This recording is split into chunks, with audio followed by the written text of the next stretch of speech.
The only way out of self-sabotaging behavior, which we all have to one degree or another, is by really paying attention and coming to know ourselves and coming to know our thoughts. Because one of the biggest problems with self-sabotage is that the triggers often, and even the actions often, are unconscious.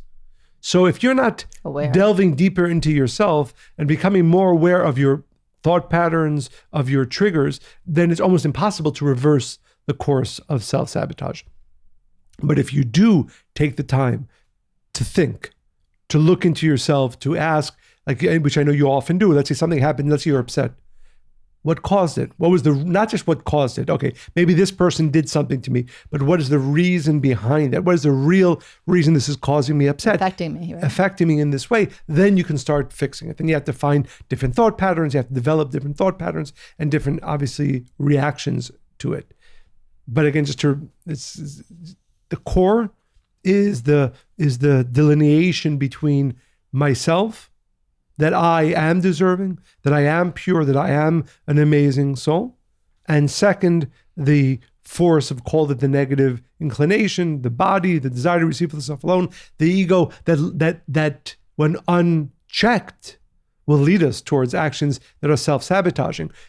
Because self-sabotage in the psychological world are many actions that we're going to speak about. But when you understand, for instance, that desiring people to respect you, right? That I don't think many people, even in the books that you read on self-sabotage, that might necessarily find a prominent place, but it is.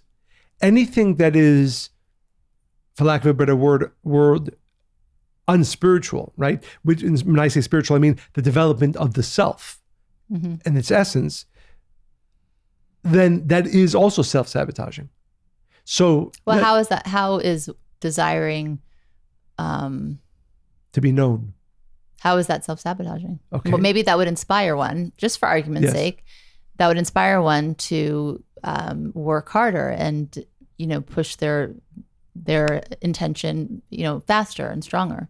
So, okay, it's a very important point, which has many ramifications. I'm writing a book now. You're writing a few books now.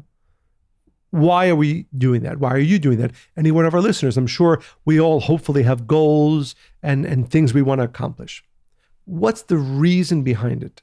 I'll posit one reason why often people write books, write songs, develop their careers. To be known, yeah. To be known. Like, I remember having conversations with people, often very successful people.